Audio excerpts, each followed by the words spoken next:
Affection begins in the morning, guys. Rolling over in the bed, kissing her and say, honey, there are a million women in the world, but ain't none come near you. And you wake up, no sex, just kiss her. You get out of bed, and you run out of water for her in the tub. It's affection. Affection is putting the bubbles and thing in the tub for her. It's affection. While the water is running, you go in the kitchen, you make a little breakfast for her. That's affection. You bring it in the room before she gets up. Say, honey, for all the years you cook for me, this one's for you. That's affection. Hear them brothers, they're crying out now. Woo! Thank you. They feel something. It's affection. They need that. Affection is soaping her back for her. Affection is drying her off of the tub. Affection is taking her to the car. Open the door for that wonderful woman. Let her in the car. That's affection. Affection is kissing her before she leaves for work or before you leave.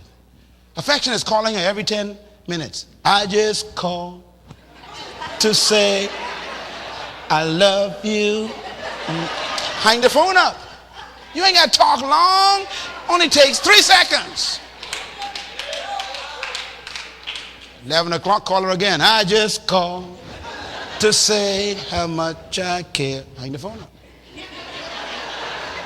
1 o'clock, I just called to say I love you. Hang the phone up. 4 o'clock, and I mean it from the bottom.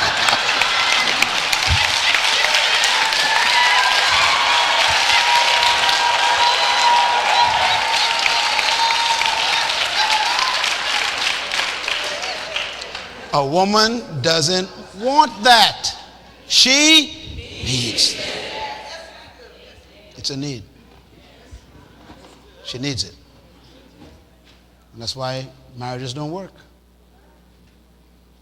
Your station is closed, and he ain't applying effects.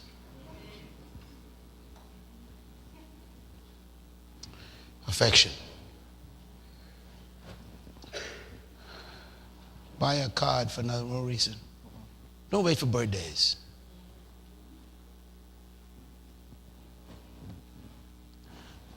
I write little notes to my wife.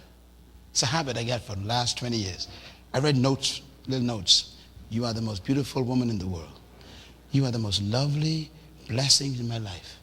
You are such a gift from God. You're the greatest wife. You're the wonderful mother of my children. Little notes, just a little piece of paper. And I put it in her shoes, all of her shoes. Just put it all in her shoes. So she'll go to pick up a shoe to wear. I'm not even home. And when she opens the box to put the shoe on, there's this note. And I'm in somewhere else, you know. She gets this note. She'd call me up. Ah! You okay?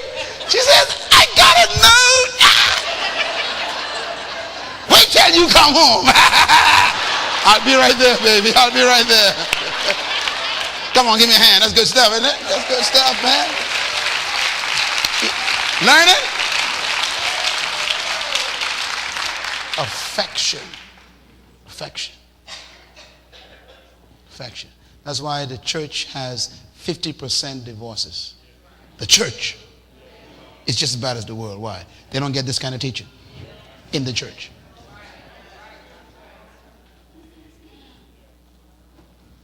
The second need of a male is what? Say it loud. Well, you know you're in trouble on this one. Eh? Now, notice I said he needs this. What does this mean? God designed the male to be very aggressive. Why? It's found in the book of Genesis chapter 2, verse 15. God told the male to protect the garden. So God designed the male to be a protective spirit, which means he has to be aggressive. Now, aggression is good. You need to be aggressive to protect things. That protective aggressiveness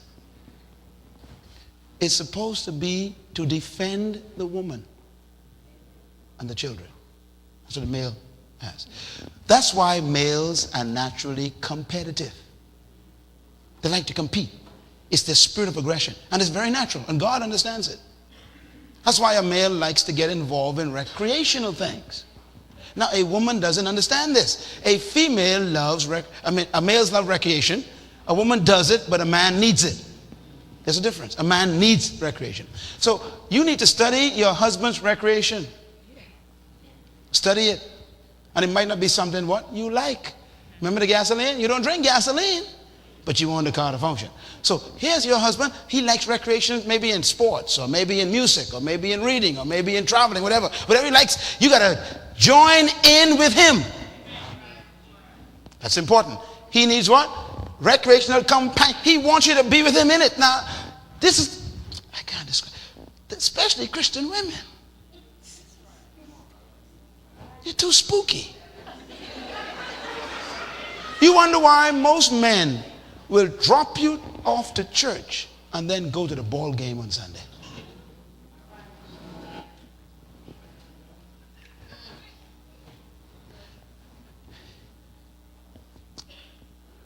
Study your husband's recreation and join him in it. If he likes to jog, go jogging with him.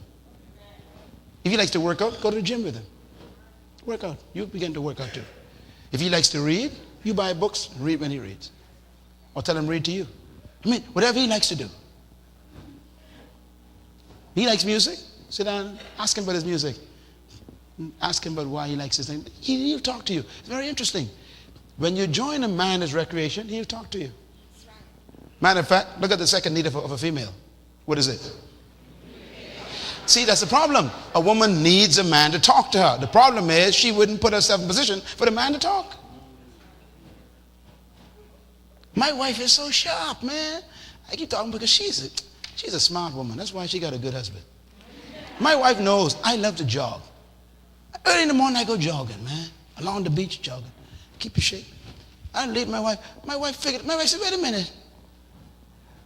So she bought all of her gear and she jogged with me for years. And while we jogging, she's smart. We jogging, ain't nowhere to go, nothing to do, so we talking. And she gets her conversation, I get my companionship. She gets her conversation, I get my companionship. I meet her needs, she meets her needs. And by the time we finish jogging for half or 20 minutes or whatever, 30 minutes or an hour, we done talk for everything for the day.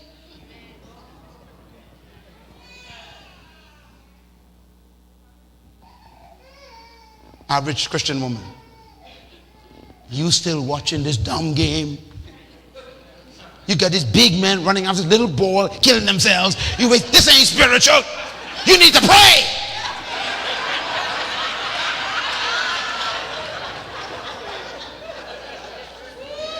That's why you're divorced. That's why you're divorced. You didn't understand his need for that. If you're smart, what you'll do is sit with him and say, now honey, I don't understand what they're doing. Why does he run there and stop there and do that? And he'll start talking to you. Average woman, I need to see you now. Turn this game off now. I want to see you now. Leave your need and come to me.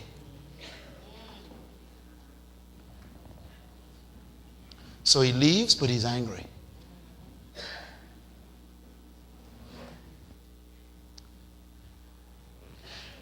Third need of a man is what? Well, oh Jesus. Now, let me explain this. Remember now, this is lots of research and biblical principles. The male was designed by God to be motivated by his eyes. A woman is motivated by her ear.